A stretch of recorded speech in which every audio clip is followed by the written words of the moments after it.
Welcome back to My Mythical Meta, your gaming podcast that's actually a secret friendship podcast.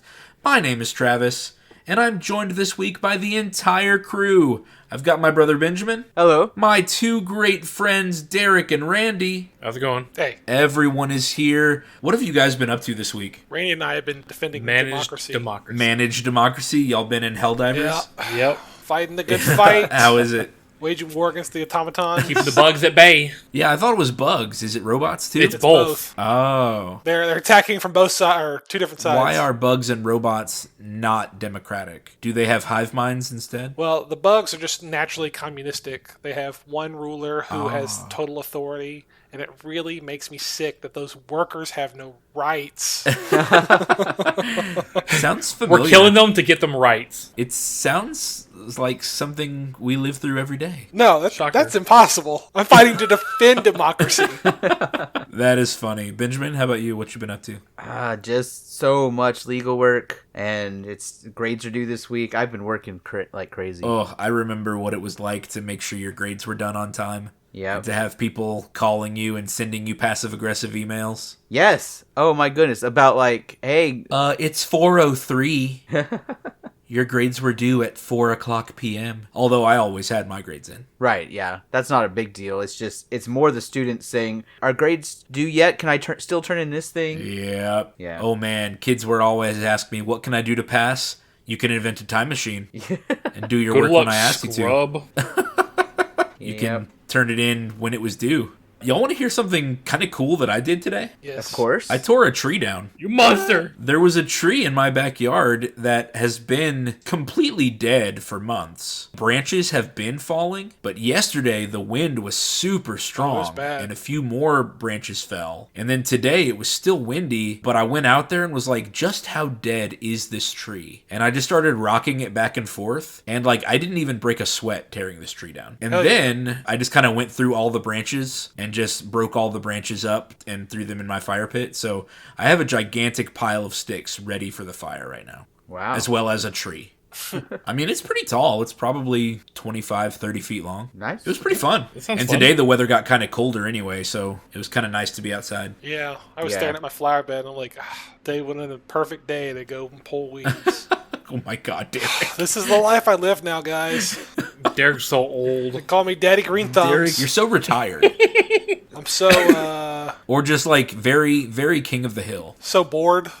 I got Maybe nothing that's interesting it. going We on. want to give a quick shout out to our patron, David. Woo, David. Yeah. Thank you for sticking with us through the thick and thin. If you want to be a patron, you can join our Patreon at patreon.com/mymythicalmeta. Your perks for joining our Patreon are a exclusive 20% off code for EldoradoGaming.com for shiny dice, playmats, and other accessories. You'll find early and ad-free content in our Patreon. And lastly, access to the My Mythical Meta Discord server, where the entire crew is hanging out, ready to talk games and to play games with you. Derek, what's this week's surprise Patreon perk? If you subscribe to the Patreon, Travis is going to come out once a month and change your oil. But you have to have your own car, and you have to supply your own oil.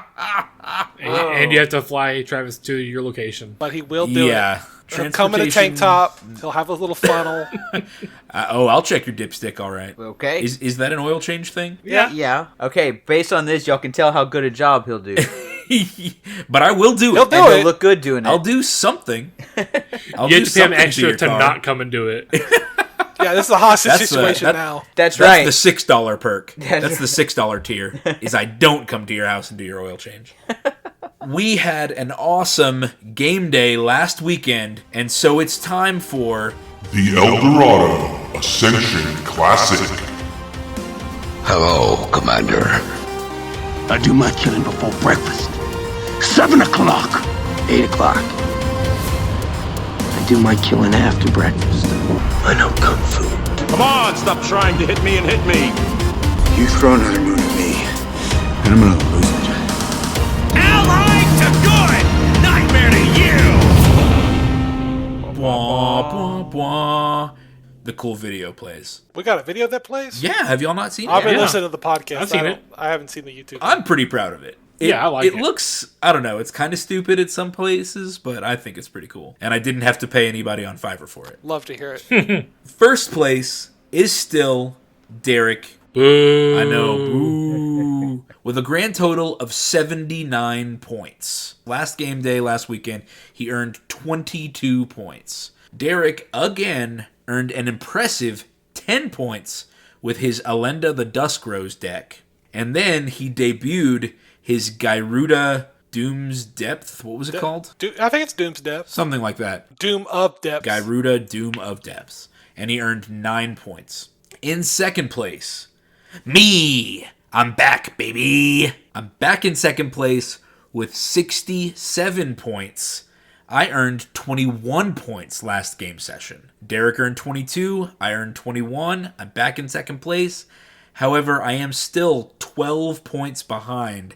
I am not sure that that is a gap that can be closed. Some notable achievements there. I played with my Azuri Claw of Progress deck. This was a deck that Derek mentioned last week was a boogeyman of his, and I earned 9 points with that deck. Another notable achievement, I earned the First Blood achievement all 4 games we played. He did. So you guys need to start getting some 1-drops with haste in your decks. I got him. I mean, I'm not drawing them. If you plan to ever beat me, I played some early elves, and you were just faster. Yeah. I'm telling you, you got to wake up pretty early in the morning if you want to take First Blood from me. In third place, we have Benjamin with 62 points. 5 points behind me. Still a pretty tight race.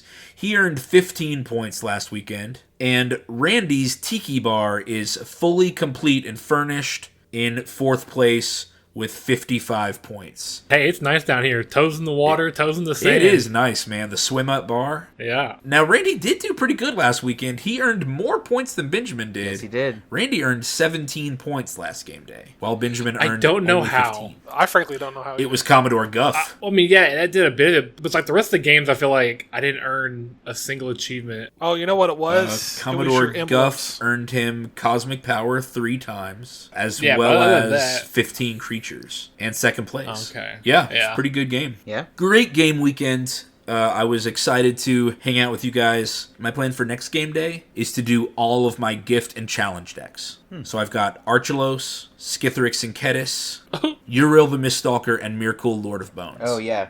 2 of my boogeymen. Yeah. Probably 3. So that's my plan next weekend. Or not next weekend, but next time we play. Because I'm going to get those 4 decks in, which is also going to earn me the 5 point at the end achievement for playing all your gift decks. All gift and challenge There you decks. go. Derek, I'm coming for that first place, man. I got to go really hard, real sweaty. Oh, I know. Derek said, well, I guess I'm just going to play yeah, I'll Olinda. just play Linda All 5-6 day. times. All right. I have a plan for that. Oh, no. A plan for playing Olinda? Yep. Just throw Rest in Peace in all of your decks? No, just play Grismold. Oh, yep, that'll do it. Man, that'll be awesome. That'd be an awesome match. Right. Griswold v. Olinda. I do have a lot of removal in that deck. You're saying you do? Yeah. Well, yeah, I do too. And then me and Travis will make it worse by I'll play a token deck. Travis, you play Cranko. Which will grow Olinda. Be a nightmare. Yeah. So Olinda Yeah, and all of those Griswold will both grow Olinda. get bigger. Ooh, that'd be interesting. Yeah. I know, I'm saying. That'd be a pretty cool match. I'm excited to see that. Okay, it is time for a pretty interesting topic. This topic has been kind of making the rounds through Reddit over the past week or so, and these posts have been getting lots and lots of traction. Our topic is cheating in role-playing games. The posts we're going to talk about today both come from our D&D, but I have seen similar posts in our RPG, our Dungeons & Dragons. So here's kind of the crux of the issue. People are wondering if it's okay to do things like lie about your dice rolls. And that's going to be probably our biggest conversation. Yeah. They're wondering if it's okay to lie about your dice rolls or your abilities, or if it's okay for the DM to change things about encounters on the fly, or if this is quote-unquote cheating. And there are a couple points that My Mythical Meta wants to make clear. Benjamin, I think you'd be a good person to start us off. We have spoken in the past before our opinions on cheaters in things like board games, Magic the Gathering, and trading card games. What is my Mythical Meta stance on cheaters? In those structured games, cheating is just never okay. Not in any context. It is one of those things that breaks the social contract. Yeah. It goes against the established rules of the game, that it has implications for other areas of your life. It's just bad for you. And it's bad for everyone else. It ruins the fun. It ruins the flavor. It ruins friendships and other relationships. Just not worth it.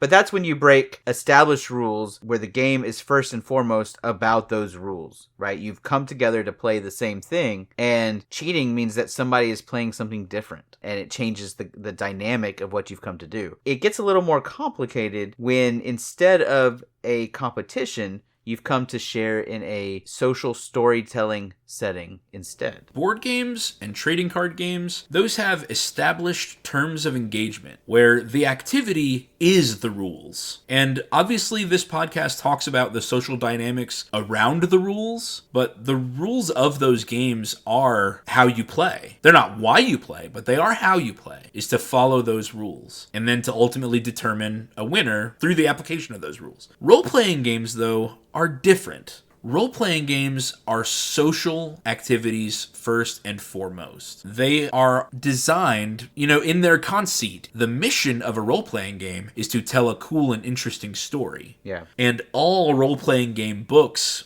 will have the same section at the beginning about how the rules of a role-playing game are second to the story that you and your players explore. The moves by the dungeon master or the game master, whatever you want to call it, we're probably going to refer to it as a DM, the dungeon master, a lot today. But the moves by the DM and the players should all be aimed toward making a cool and interesting story for the group, for the social experience. And so, when the rules for these games are not holy writ, these rules are not sacred scripture, and even the rule designers have come out in the book itself and said it's okay to bend or it's okay to break these rules, well then in that case, just how sacred is the dice roll? Or just how sacred is the rule that you're supposed to be following? Right. Yeah. Okay, so the first post that we're going to talk about is on RD&D. It says, player caught fudging a roll. Last night during a session where I was DMing, one of my players caught another one fudging an attack roll. He said they called me later to let me know what happened. And he said the player rolled a 3, but then said out loud that it was a 19. He says, I didn't see the roll in question because my DM screen blocked my sight. I have no reason to believe that the first player would lie about catching a fudged roll, and he doesn't know how to address it. The poster says, I don't want my players to believe that they need to fudge their attack rolls during my campaigns. It bothers me that they would. This player and I have played together for over a year now, so they're close friends, and he doesn't think anyone should need to, lie about an attack roll. Most of the comments have pointed out that the 3 and the 19 are right next to each other on randomized 20-sided die. And so a lot of people are saying, let's give the benefit of the doubt. That's probably what I would do too. If you've been playing with them for a year and haven't noticed them ever doing something like this, that's probably what I would do, is just let it slide. But this post has 500 upvotes, over 250 comments, and I think it's worth a discussion to talk about what is going on in the player's head, why they feel they would need to cheat on a roll, and then what the DM should do in response, if indeed they are. Have any of you ever done this? Cheated? Or fudged Ever lied roll? on an... Yeah. Have any of you ever fudged a roll as a player? Absolutely. I have, and my hand's up. Randy, have you? Yeah, I've done it before. As a player? Yeah. Benjamin, have you? Not that I can remember, but I'm not going to say I'm above it. So you heard it here, all 4 members of the My Mythical Meta team, we have all lied about a dice roll while playing a role-playing game. We play Mage together. We do that online over Roll20, and so all our dice go through that system. It's kind of impossible to cheat or fudge on those rolls. But when we're playing in person, you heard it. It happens. So, Derek, what's something that goes through your mind? Why would you ever lie about a die roll? What's going through your head when you make that split-second decision? Well, it could be a couple of different things. Like, let's say we're in a fight, and I've just been missing and missing and missing and missing. I can't take it anymore. I came here to have fun, not to waste my time, I guess. So I'll just, I'll fudge it once to at least make an appearance in the game. At least make a single hit. Yeah, it's one hit. Who gives a shit? Like it's not going to like save the day or anything. It's one hit on one person. Yeah. Assuming it's not like a fireball or something, but still. Sure. That's the exact situation that I've done it. And I've been doing that since I was in the Boy Scouts. You know, a scout is trustworthy, not always. But it's always after frustration at multiple bad rolls. I want to be honest. I want to use the skills that I've statted my character out for. But if I have failed a hold person saving throw 5 turns in a row, like, I'm sorry. I mean, that's easily a half hour of doing nothing in real time. At least a half hour, if it's like 5 turns. If not more. Or something. Maybe it's 3. But to have spent several real-life minutes as part of this combat, as part of this shared storytelling experience, and have done nothing, that is so frustrating. You know, to have missed 3 or 4 turns in a row, or 3 or 4 attacks in a row. That is so frustrating. And so that's what drives me to lie about a dice roll. You know, I do it to feel relevant in an encounter. Randy, Benjamin, anything you guys want to add here? That's the exact situation I would do it too. That's why I said I wasn't above it, because, you know, I would do it to kind of counteract a long string of bad luck. Yeah. In our playing or whatever, you know, I'm sitting next to Mike Kristen, and she'll have rolled a bad thing, and no one heard her roll or anything, and I'll just pick it up and I'll roll it again for her. I feel like I've seen you do this before. And I'll do it in front of your faces.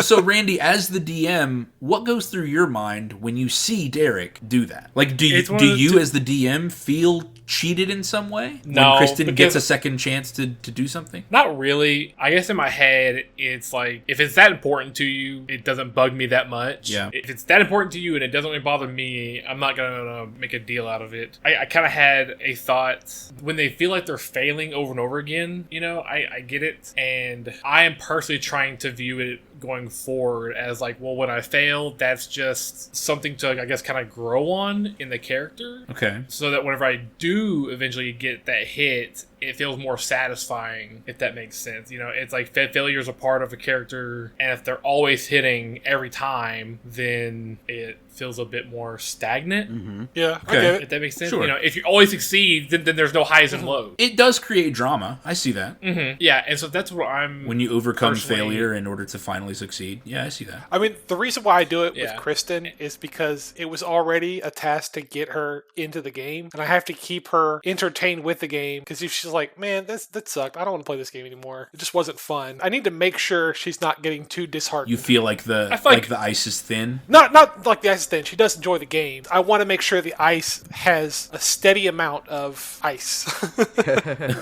Yeah, I feel like early on I can see more of like wanting to make sure she's having fun. I think she's at a point now where she's really enjoying it, and a couple bad rolls aren't going to make her just up and quit playing with us. Yeah, and I'll talk more on this later. Going on to what you were saying about how it gets stale when somebody's hitting all the time, I think that's a time where, as a fellow player or as a DM, that's where it would bother me for a player to be fudging rolls. Kind of almost like they've got main character syndrome. Yeah. Yes. Like they have taken it upon themselves to be better than everyone else, to not be affected by luck, to not have the swings and the highs and lows, and because everyone else is playing the game and sometimes missing, they become the hero of the story. Yeah. And in reality, they're more just cheating themselves. I mean, they're cheating the storytelling experience. Like, that's what it really comes down to. Yeah. Yeah, I mean, the dice are meant to represent this feeling of chance, of fate, or destiny, and every really good book that I've read includes the heroes failing every once in a while, where the enemy they're fighting is just better than them at something, and then they have to do something clever, or they have to completely fail in order to come back and try again later. That is a very traditional drama tactic that makes cool and interesting stories. That's the hero's journey. Failure is part of that. Yeah. And so when someone says they're the hero from the beginning and never fails, there's not a lot of change or growth or transformation, which are all part of the literary hero's journey. Mary Sue's just aren't as interesting, you know? I mean, if you're good at everything all the time, I think a good example that just popped in my head is the movie The Other Guys. At the very beginning, The Rock and Samuel L. Jackson's characters are always succeeding their saving throws. They're crashing into cars into buses, but not hurting people. They're getting all, they're rolling all nat 20s, even if it's causing chaos. It's still all like go, go, go, and everything's great for them. And so that's why it's funny when they finally do fail. It helps, the comedy on that. Yeah. But then we get to see the other guys, Mark Wahlberg and Will Ferrell, and they have highs and lows, and they'll do something great, and then they'll just desk pop. Yeah. Like that's a low. So lows can be funny. Yeah. Yeah. And so you gotta, I feel like you gotta embrace the lows. If I could go against the grain on you three. Yeah, go for it. Okay, so I agree that you need to have lows to enjoy the highs and to make a good story. But the way I'm seeing it is that, like if Spider-Man died, Uncle Ben gets shot or whatever. That's the story, that's his low. But one roll is the equivalent of like maybe he tripped a little bit or he stepped in a puddle this morning on the day before Uncle Ben got shot. I guess what I'm saying is, or maybe those lows shouldn't be determined by rolls and should just be part of the narrative thing. Like, hey, this is just what's happening. You don't have a good choice of it. But like the roll for attack or roll to persuade or something like that, that's just like one thing. And I know it's kind of main character syndrome, but in like Baldur's Gate 3, and there's this game called Disco Elysium, they roll things and you pass or fail or whatever. And I am famously a save scummer, which means that I save before the roll and I keep going until I get the result I want. Because I want a good story out of it. And I don't part of playing games like these is the power fantasy. Yeah. Like, don't get me wrong, I don't want to downplay the power fantasy part of it at all. But I feel like that's playing a different game. If you're talking about doing it in Baldur's Gate 3, fine. You play whatever game you want to play. I feel like if you're playing D&D, you're playing Pathfinder, you're playing Mage, whatever. If you are succeeding more often, especially if it's significantly more often than the dice say you should, it's like you've actually built a different character. You've built a character with better stats than you were allowed to or whatever. And that's not the way your DM asked you to do it, right? They said this is how many points you get at the start or what y'all have agreed to in Rule 0 or whatever. And if the story should always be based on here's what the good story is and whatever, why roll dice at all for anything? Just play pretend. Mm-hmm.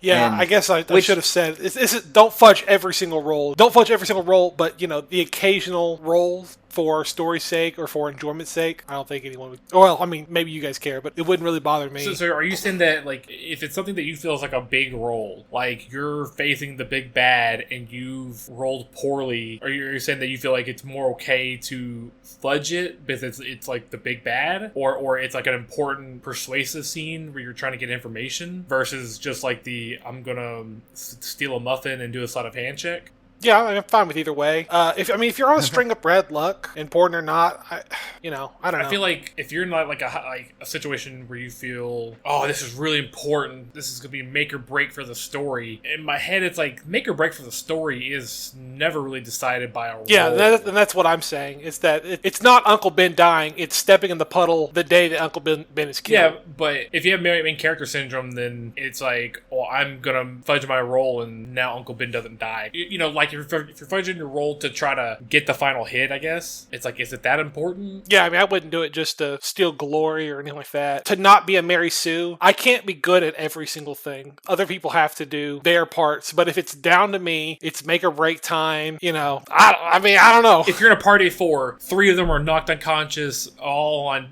their dying saving throws, you're the last guy up, and, you and the big bad are both beaten and bloodied, and it's like kind of hit, like, yeah, I would fudge that roll if I could get away with it. Well, now I know to watch your rolls in those critical situations. That's fair. Try to keep an eye on me. I'm very sneaky. If I'm the DM, I don't know. It's part of me feels like as the DM, either I've already pre-chosen how this is going to end, or I've either decided 2 options. Mm-hmm. So it's like you may fudge that roll thinking that you're going to get the hit, and then it's like, well, I'm the DM, and we're going to talk about this later. I'm going to add 6 health points so he doesn't go down, and then he's going to down you anyway. So it's like you fudge for nothing. So I say don't fudge it because I would say you may just be robbing yourself for no reason.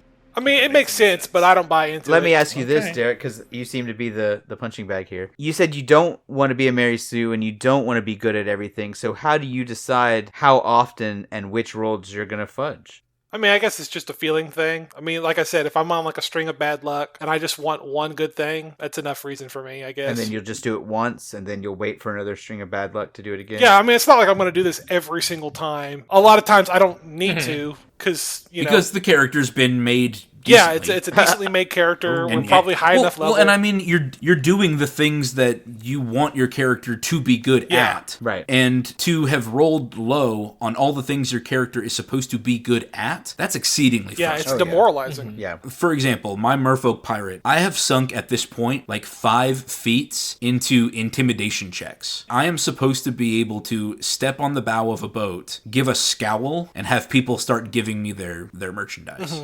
Yeah. In order to escape with their lives. And if I can't get 2 teenagers to tell me when the meet is happening between the gang leaders, like that feels really awful.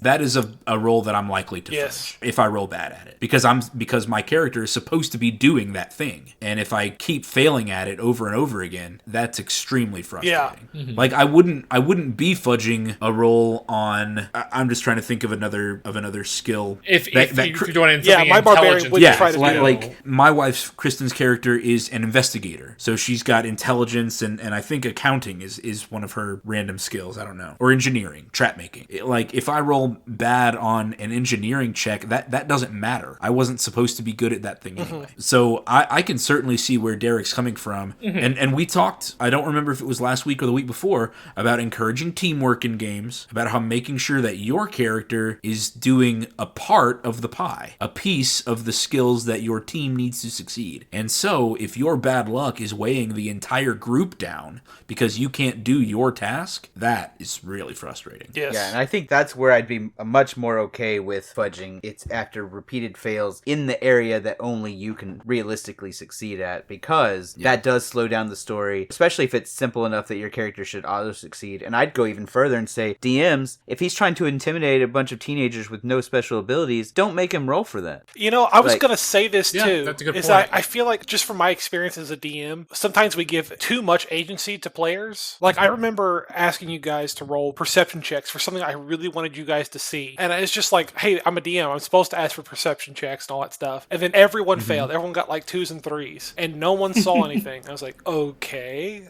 let's try it again. You know, like maybe the next day or something like that. Nothing. And it's like, well, this is unfun for me as the DM because I have done a foolish thing of like making an intensely story-driven moment dictated by the Rely on the roll of a die. Yeah, I totally agree with that point and with what Benjamin said earlier. If it's something that your character should auto-succeed on, don't make your characters roll for that. Don't make your players roll for something that they're good at and there's little chance of failure in the first place. Yeah. Yeah. Since I don't know if it was clearly stated in one sentence, don't make your characters roll for something that you need them to succeed on to pass the story. And I'll even do the corollary of that, because I was thinking about this earlier. Don't make them roll for something that you need them to fail.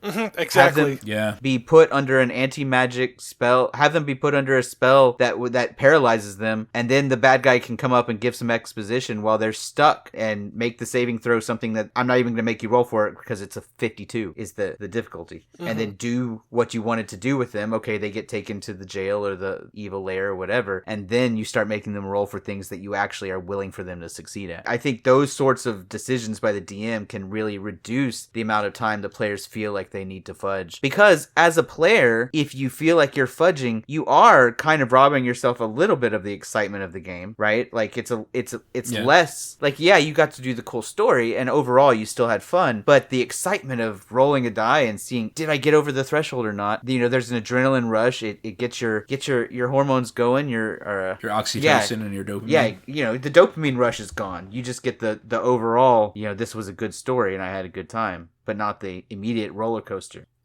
I remember running a game where I was the DM and I was Kristen, Travis, Randy, and you guys went into a town that had been secretly, there was a coup that happened recently, and you guys went there to warn them about something, and you guys were taken prisoner, but I let you guys roll for it, and one of you got away. I think maybe it was Kristen as a centaur or something. Like you guys thought that you had failed, but you were doing exactly what I wanted you to do, and then the person who got away thinks that that, I succeeded, but now it's thrown a whole wrench into my, plan. I should have just not had you guys roll, and it's just been like a story moment where I like, hey, these guards come up and they tackle you. Ambush. Ambushed, yeah, behind. They bonk you over the head and hog tie you. It's just like something I've learned is to just don't let story-driven moments be relied on at a dice roll. So, I don't know that we as a podcast took a stance, but I think we can move to the question of what can the group or the DM do about player cheating? We've talked about why some of us do it. I don't know. What do you guys think that the group as a whole or the DM, if it's their responsibility, what can they do to reduce instances of cheating in their game? I do think you're begging the question here, right, of if that's a worthwhile goal, but assuming it is, I think it starts with a session 0 conversation where the DM says, hey, if your role is going to change the outcome of the game, I'm just not going to have you roll for it. And that way that, maybe not. I'm kind of, as I say it sounds awful. Yeah, because then it sounds like, so all my rolls mean nothing and I'm on a roller coaster. It's finding that balance of on-rails story and fully open world. Yeah. Yeah. I certainly think the session 0 of, the DM and the group comes together before the game has begun and they talk about what they expect dice to mean and what they expect players to do should they have runs of bad luck, or just how they feel about dice lying. Establish whatever clear rules you're going to and then enforce them equally. Establish norms and then enforce those norms. Because the players and the DM can develop anger or resentment if they learn that rules aren't fairly enforced amongst all the members of your group. I do have a story about this. It was a DM played character, but this person likely would have done something similar if they were just a player and not the DM. And I was playing a game of Cyberpunk, and Cyberpunk has a similar rule to Mage where when you roll the highest roll, I think it was a D10, then it explodes. You get to keep rolling to make your roll higher. This was maybe late middle school or early high school, so none of us had strongly established norms or anything like that. But there was an interesting story moment, a battle, and the game master was... It just rolled, and before you could even see really, the die had not really settled, he yelled 10 and picked it up and rolled again and did it 5 times. Oh my God. Then Jeez. And so I thought the last time I saw it and it was a 7, I was like, that was a 7. And he goes, okay, well, that's a 57. So, and then he describes this really cool thing that happened as a result. And on the one hand, that was cool, and the description of what happens when you roll a 57 out of 10 was really fun. And there was a bit of an adrenaline rush on the part of, anyone there who didn't realize what was happening or whatever. But it also made that experience, slightly dampened for me. Yeah, it cheapened because I was like, that didn't really happen. Or at least it didn't feel like it really happened. Maybe he was rolling 10s and he was seeing them faster than me. But it just felt very much like asterisk. Yeah.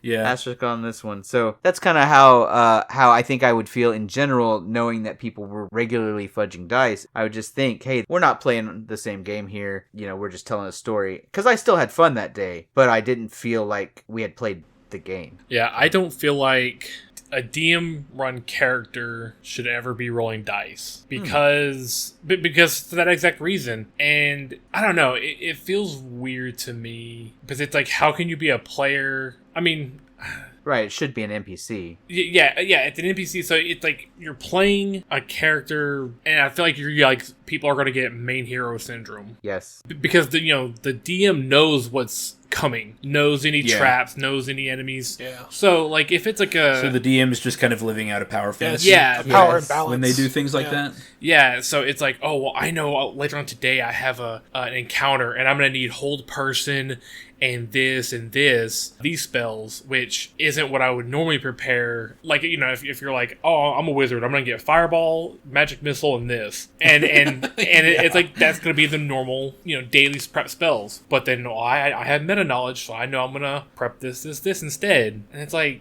don't know, it feels weird. I had a NPC character in that first game I did for you two and the Kristens. Mm-hmm. And I had more plans for him. He was never meant to be like on the adventure with y'all, but I wanted him to have like my representation within the world and kind of like how y'all got quests, and and that's what it kind of was. I had bigger plans for him eventually, but I ended up scrapping a lot of it because I was like, it feels kind of like I'm doing a character that I want, not what was needed. Yeah, that makes sense. And Benjamin's story just kind of really reinforced that of it's a power fantasy for the DM. Man, you're the DM. You can do all that without having to roll anyway. Yeah. Yeah. Just have a bad guy do it. Ooh. Yeah, I love that idea. I remember doing that a couple times when I was in high school. I didn't DM very often, but I did DM 2 or 3 games. And that's what I would do, is I would base an enemy off of, some cool video game character I'd seen or a comic character. Derek, do you remember Tyler Heath used to write that comic, The Underground? Yeah. I used to make D&D villains based off those guys and stuff like that. But yeah, I would do exactly that. I'd never roll for them. I would just have them do the cool thing. Anyway. Something that we had noted was, what can the group of the DM do about cheating? Yeah. We have put down to remind players that if you're feeling ineffective, if you're not liking your character, if you're feeling the need to fudge, especially a lot, because you don't feel like you're doing the thing you wanted to do, come to the DM. Yeah. I'm sure a lot of DMs are fine with letting you change your college or domain or whatever subclass you've chosen. Yeah, change your character's loadout. Mm-hmm. Yeah, don't do it every session, but if you're like, this just isn't, I'm not feeling it like I thought I would. Okay, fine. Pick a different one, change out some feats, whatever you need to do to get your character back on track. To get your fun back on track, I think. Well, yeah, exactly. I mean, and that is the character. The character's supposed to be fun, so it's like, if it's getting your character back where you want it to be so you can have fun, then I'm fine with, you doing that. Or if you just want to re-roll, and if you want to just have it be, it happens, and you were always that way, and there was never a different version of you, that's fine. If you want to go the path of, well, no, in story, I want to change gods. Cool. Thanks for the plot hook. Mm-hmm. I'll write it. We'll have a whole adventure on you changing face. Come to the DM. Most of us are here to help. Yeah, I think I've been spoiled by... Well, I guess I've just been playing a lot of RPGs lately, but in almost every single one of them, I can respec my character at any time. And as many times as I want. And I don't feel like I could, in good conscience, if I don't feel like I'm having fun with the character, be stuck with that character for the rest of the game anymore. Mm-hmm. I've just been too spoiled. There are some other things that groups can do to reduce cheating. You can ask players to roll in plain sight. You can have a central dice rolling tray. For example, the Captain's Cash, available on EldoradoGaming.com. Use promo code META for 10% off. It features a great dice tower that fits directly in the dice storage tray. That is one solution of many of making sure that everyone can see dice rolls. Or use something online. Or an app that has dice rolling. No. Only metal dice are allowed. That's true. Only metal dice from EldoradoGaming.com are allowed. Because metal dice are solid and they can't be weighted to be cheating like plastic. Yes, definitely. Sealed approval with an asterisk. I think if a player is constantly cheating and doing that main character syndrome problem that we've discussed, you should talk to them about the behavior and try to discern their reason for doing so. Mm-hmm. Kind of like what we've talked about already. Why are they doing it? Is it frustration? Is it because they wanted to do something cool? Ask them why, and that might just be a transformation into, I feel ineffective, can I change something? But explain that it isn't fair to other players when one character just has much better luck than the rest. A lot of games have a way to mechanically represent this. Halflings have a luck ability, isn't that right? Yeah, they can't roll ones. Yeah, halflings can't roll ones on saving throws. I know I used to play a lot of Savage Worlds. I really like that role-playing system, actually. And there are edges you can take called luck, great luck, that give you rerolls that you can use per session. So a lot of games will represent this mechanically. They might do something like providing inspiration, which could also be a reroll opportunity. And so it's really unfair when one player has a lot better luck than the others do. And ultimately, this is also an option. You can decide whether it matters or doesn't matter. You can look at if this person is a close friend and you're playing a game and telling a cool story. Does this person generally make the game very enjoyable? Is it okay if they fudge a die roll only after a long string of bad luck in order to, shake off a hold person or finally break the chains that have held them restrained for 5 turns? That is an option. You can decide whether this is important or not. I do want to throw that out there. I think if the goal of playing your game is to tell stories with your friends, then I think finding out a person's reasons and working through those reasons, or deciding it's not very important because the rules of this game are not sacred scripture, you can decide that it doesn't matter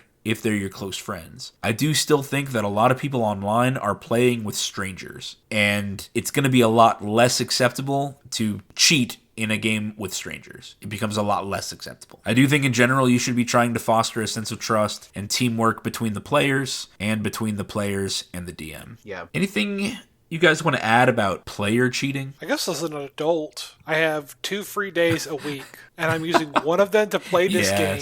And if I'm sitting, this is just more on the bad luck thing. Yeah. What did you do this weekend? Oh, I sat there while my friends played a game, and I rolled the die and got a bad number. And I rolled less than 10 for 3 hours. It's unacceptable to me. Yeah. No, I mean, dude, I'm right there with you. And what's funny is, a lot of the comments were like, the 19 is right next to the 3. I'm like, yeah, that's exactly how I cheat. Right. I see the die with the low number on top. I look at the adjacent numbers and pick which one's highest. The other thing, we keep talking about the players doing this. The DM can also solve this by just saying, okay, the hold person wears off. What do you do now? Yeah. Or whatever. If you know that somebody's not having fun and it's not going to hurt your story, don't put them in a position where they feel like they have to be shady, especially if y'all have decided as a group that that's not acceptable. Yeah. Is it going to turn the tide of battle? No? Well, then let them out and let them swing their axe at something. Yeah. I think that's an excellent point, that the DM at any time can change things for the sake of the story. You can rescue a story if the dice aren't supporting you. Mm-hmm. Let's do that. Let's switch tacks and talk about what DM quote-unquote cheating looks like. What are some things that DMs do that manipulate the rules in order to create whatever they want to create? Obviously, DMs can fudge their dice rolls. There's a reason there's a DM screen. This is an extremely common accessory, a screen that creates privacy between the DM and the players. So changing dice rolls, changing creature abilities, modifying a creature's AC in the middle of a battle to create a phase 2, a phase 3, modifying difficulties of certain rolls. There's all types of things that DMs can do to change the rules or to bend them or manipulate them. I kind of want to push back on that. I don't feel like that's the purpose of a DM screen. Go ahead. What do you think? I think the purpose of a DM screen is to maintain mystery and stuff. If I go up to a person in real life, I don't know what my target number is to convince them to let me through a door. Oh, yeah. Or how many hits it's going to take to knock them unconscious. And I think that if you're playing a game with the purpose of playing pretend, of building a story, that sort of drama is enhanced by the privacy. I don't think it's usually for DMs to go changing things unless that was already part of the narrative to begin with. Like you said, the phase 2 and phase 3 of a battle. I think that's totally fine. But I'm gonna fudge a roll every time things aren't going my way, I don't think is the purpose of a DM screen, and not the way I would tend to run a campaign. And in fact, when I did run a lot of campaigns and things went off course, I usually just rolled with it because it was more fun that way. That's part of the fun anyway. Yeah. That's something that I kind of was made a note of. I know in my history so far as a DM, a lot of times I think I've been, I guess, scared to let y'all fail. And so I would fudge things, AC, health, whatever, to prolong a battle so y'all just didn't one-shot something. I have a quote that I wrote down here. It's from Matt Colville. It says, "Encounter design doesn't stop once initiative is called." And, it's there's a lot that goes into trying to balance an encounter. And, sometimes you just get that stuff wrong, or sometimes you forget to ask for checks entirely, and you just let people do stuff, like firing cannons. Yeah. And I remember that. Oh my god. yeah, I've done that a lot before where I'll make things maybe last a little bit longer, but I guess I've never planned on letting y'all like fail. And recently I've been thinking like, well, is that kind of taking some of the thrill out for them to feel like they're never going to lose a fight? Really? So, going forward, don't be so sure that you're always going to win, because I think I'm going to... Randy's going to ramp up the difficulty on us, Derek. A little bit, but I mean, not in a way that's like I'm going to make things harder on purpose, but it may just be that I've had several times where I've rolled stuff and it's like, oh, that kills them, no saving throws, nothing, they're dead. And I'll lie because I'm like, oh, I'm going to feel bad if I kill someone. But now I'm like, well, is that kind of robbing them of this either epic chance to end the character there if they wanted, or give them a chance to go revive, have a goddess come in and revive them because they're a champion of the light? There's a lot of story things. I do want to chime in here. Okay. Because I've had several characters die over the course of just literally a random encounter. That's happened to me before. In games in high school, in games that I played with new friends in college that weren't you. And I can just say, as a DM, I'm usually thinking about my encounters or my fights or my planned fights as how many resources I want you guys to expend over the course of the fight. Yeah, that's how I think about it. How many big spell slots do I want them to spend here so that when they get to the next fight, they don't have as many available slots? Like, how much HP do I want you to have left as you go into the next fight? And HP in Dungeons and Dragons has started to mean so much less because you can short rest and get it all back or whatever. But like, I will adjust my encounters as a DM based on how many resources I want you to spend. And so my view here is that role-playing games are not video games, and DMs have a lot more to do in their lives than balance the player encounters perfectly. Yeah. The video game experience is entirely different. If I die at the wrong time in a video game because I ran out of stamina while climbing a rock and then I fell to my death, like, I can restart, I can reload, I can grind, I can learn more about the game, and I can try again in order to overcome that obstacle. But that was a random encounter. It wasn't part of the story. Link is trying to defeat Ganondorf, and for him to die by falling from a rock, or a flock of sorry, chickens. that's not Link's story, right? If I die in a tabletop RPG, that character is just done whether his story arc was complete or not. And that is very disappointing. If all of our characters are level 2, I shouldn't have any expectation that a god is going to save my character, or that other people are going to expend, 500 gold pieces worth of diamond dust on healing me. That is super disappointing, to die at something that wasn't part of the story. No, yeah, I definitely get that. I guess in my head, I'm not gonna like have someone even have like the chance to die because of like we were on the side of the road and we were sleeping and then random encounter or some wolf showed up. I'm not gonna be like, you failed all your stuff and you got dragged off into the night. Well, Travis, the wolf got 2 crits against you and you were only level 2, so your neck has been ripped to shreds and you're dead. So you're dead. Yeah, I mean, it's like, I agree. That's too hardcore for the games I want to play. Super disappointing, right? Yeah. I cannot imagine. But those people are out there. They're out there saying, hey, the world's not lollipops and rainbows, it's the world of darkness. And if you want to be an adventurer in the Forgotten Realms, you got to toughen up. Yeah, and I think there's a place for those kind of like people that want to play it, but that's a rule 0 situation. Precisely. Yeah. Yeah. So I'm just saying, I feel like maybe through my DMing, I wonder if like any sense of danger has been lost because I was nervous about like getting y'all too close to death, or I don't know, putting too much danger. Well, I mean, let me say something else, Randy. If each time we get together is a mission on the bounty board, and we are doing these missions on the bounty board in order to gain power and get more important missions, I would be really upset if my character died because goblins were ransacking the barn. No, yeah, I know, I agree. And that's the kinds of missions we've been doing at this point. So, I know that your game has a bigger plot, a bigger mission ahead of it. And I want Silvano, I want my guy, I want Derek's Zergo. I want Kristen's Gaston. I want them to be able to experience that bigger plot. And it would be...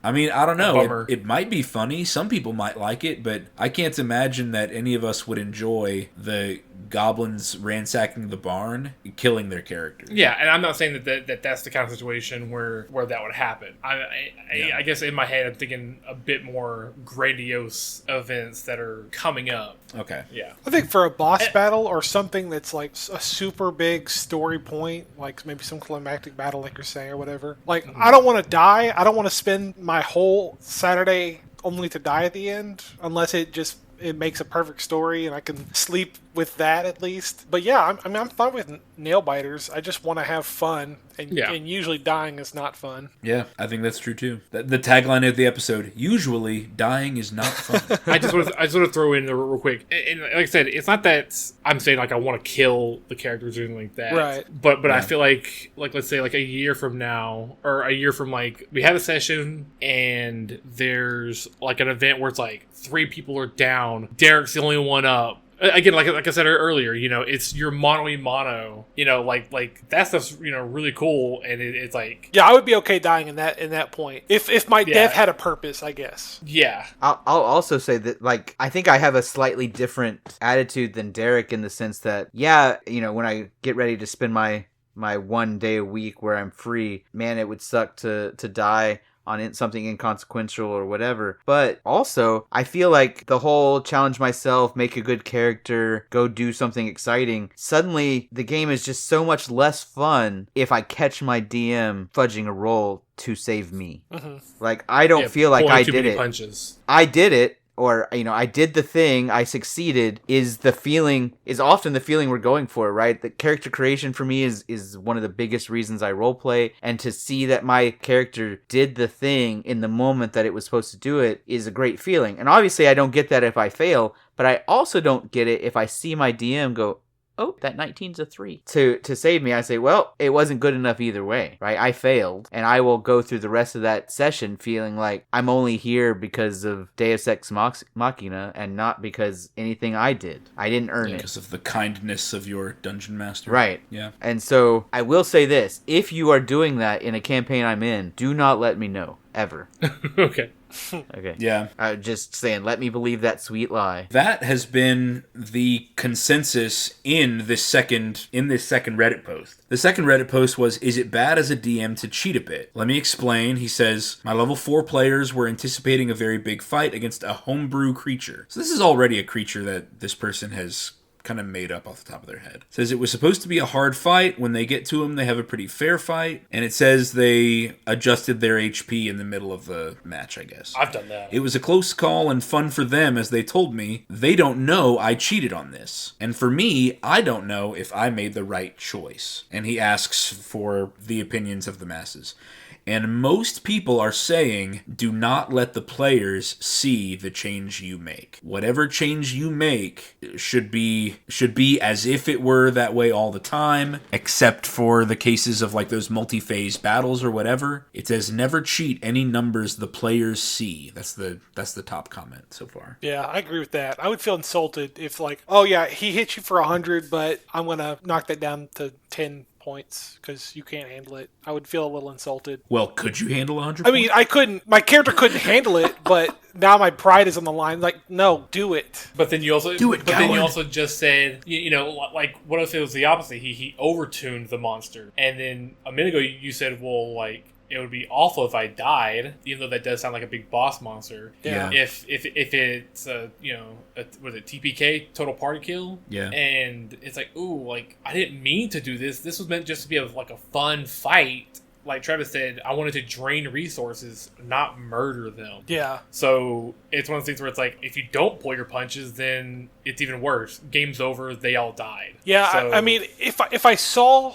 the punch, or I saw the rolls or whatever, my pride is on the line. It's like, no, you open this can of worms, we're gonna see it through. And now it's the DM's problem. Hey, you've made a choice here. How are we going to get past this? Your story sucks because.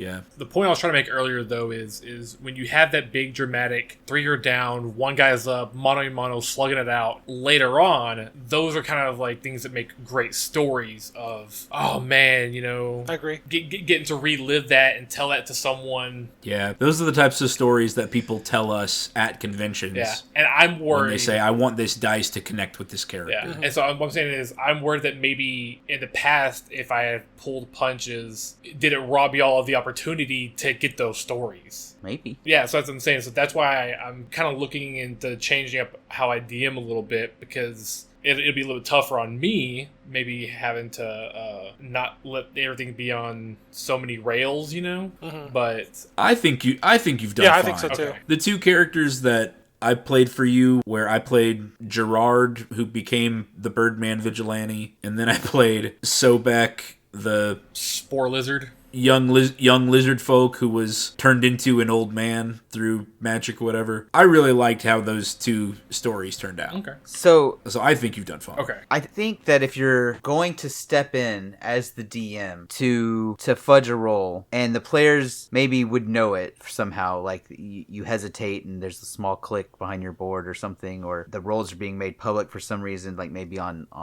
Roll20 or something. Yeah. A way that you can fix this is by, before every session, you create a kind of, you plan a bunch of missions ahead of time, right? You have your board available for them to choose from. You just go ahead and have some powerful character set aside for when there would be a TPK who swoops in and says, I'm a local wandering superhero and now you owe me a favor, and they send them on another mission. And instead of it being, oh, I feel cheated, it feels like it's part of the story. Mm-hmm. And maybe I was even meant to lose that fight and be in a position where I couldn't win because it enabled the DM to send me on this other quest instead. And I think I would feel much better about that than feeling like they fudged a roll. To have someone swoop in and go, hey, stop. You work for me. Right. And maybe now maybe they say, you owe me a life debt. Now you have to work it off or whatever. It can become a whole story thing. And they could be on the same side so that your life debt still progresses the story. Yeah. There is a contingent of DMs on our D&D who do not change their stats no matter what happens. And they say, well, the players could always run.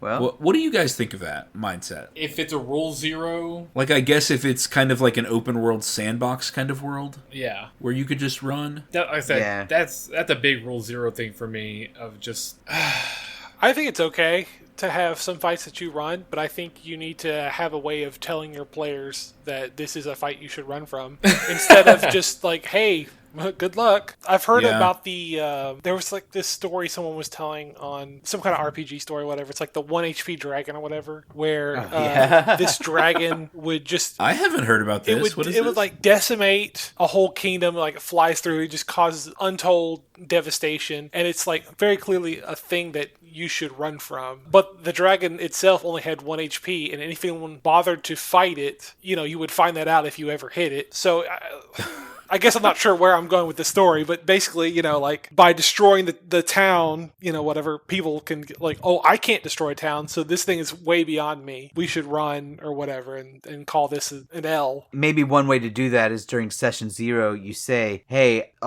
most of what you encounter is very territorial, and if you ever feel like you're about to lose a fight, you can likely get away without fear. Like they might take a parting shot, but they're unlikely to chase you. Mm-hmm. Then gives them the choice of when they want to leave or not. Yeah, maybe you could have, if it's like a creature encounter or something like that, maybe you do a perception check and see like, oh, this seems to be like an intimidation posture or something like that. It seems like it's trying to scare you off. When it's fighting, you have the choice then, like, do I think I can take this 1,800-pound owlbear, or should we run?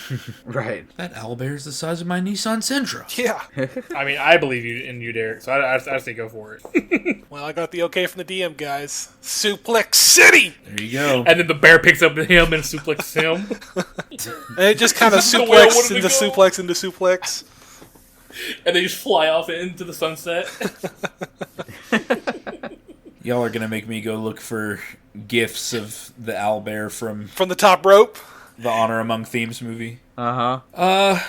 guys, did we come up with anything conclusive here, or did we just ramble? I think we just rambled, but I think there are some things that we can take away from this, which is, generally speaking, words of wisdom from Benjamin. Generally speaking, go. Generally speaking, it's all about how people feel when they play the game, because this is not a competitive game, it's a cooperative game. That's and right. So basically, the way that you cooperate to win Dungeons and Dragons or any other tabletop RPG is by maximizing fun. And some people their fun is going to be maximized by the challenge, the thrill of victory, the lows of defeat, and then being able to take the hero's journey towards something cool. And some people, they just want to do a power fantasy, and knowing your players and establishing what kind of game you're going to play up front, and then working to fulfill their emotional needs in the process. That could be hiding when you fudge, that could be looking the other way when they fudge after a string of bad rolls, and taking some of that agency away when you don't want them to feel the need to fudge, reducing the chance when you don't want there to be a chance, and then coming prepared with alternative ways to reach the same goal so that fudging isn't necessary. I think all those work together to really try to maximize the fun, right? If you go into it with that in mind, you're less worried about individual instances of fudging because you know that it overall it's working the good, and you also know, right, you know what kind of game people want to play to achieve what you're going for. I think that's what we said tonight. Cool. I love it. Randy, you really chimed in a lot this episode. I'm so proud of you. I tried. Anything else you want to add? Any parting shots as we leave your territory? Run. Thank you guys so much for listening to our ramblings over what to do when people lie on dice rolls in a game of make-believe. Remember that you can find us on Patreon at patreon.com/mymythicalmeta. You can contact us directly through email at mymythicalmeta@eldoradogaming.com. Please like, share, subscribe. Please leave a 5-star review wherever you get our podcast. Thank you so much, and thank you guys for being my great friends. I can't wait for our next mage session. Ooh, yeah. Let's get on the books. Adios. Bye. I'll see you when I see you. This episode was sponsored by Eldorado Gaming. Use the promo code META for 10% off your order. Please like, comment, subscribe, and share. This episode was edited by me, Travis Konishek, and our intro and outro music is by Tyler Heath of the Oh Hellos.